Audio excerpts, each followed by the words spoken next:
We have understood how to configure deployment server to deploy the configurations onto universal forwarders and other Splunk instances. Let's say I need to modify some of the configuration. Now I have already deployed, I've got an update and I need to push the updates on my clients. Now let us see how we can push these updates using deployment server.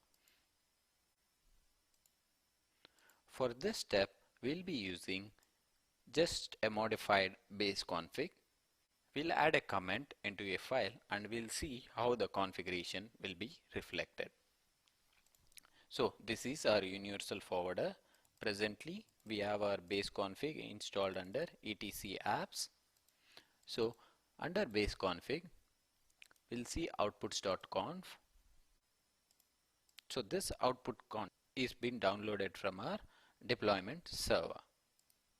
So let us go to our deployment server, open up outputs.conf, and I will add just a dummy comment, check for changes. This is just a command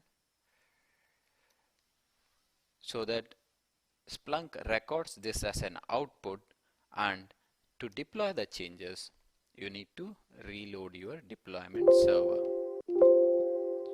For reloading, we'll be using the same utility, that is Splunk, for all the activities like restart, start and stop. The command will be reload deploy-server. So this is the command used to reload your any changes for the configuration under deployment apps. So it is asking for my Splunk credentials.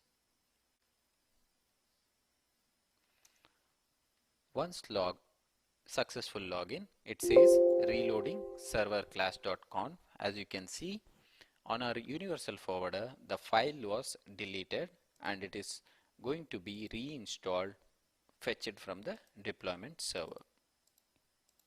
It was almost instantaneous, where I was able to notice that some file was downloaded from the deployment server and it was installed on my universal forwarder. Now let us open up this file and check for the changes. As you can see, it is detected on my Notepad++ itself. The file has been modified by another program. This another program is nothing but our Splunk universal forwarder. As you can see, we have our updated content. In this fashion, you can edit any configuration related to your universal forwarder, Splunk indexer, Splunk searcher, Splunk AV forwarder. Any component of Splunk which is reporting to your deployment server can be modified using deployment server.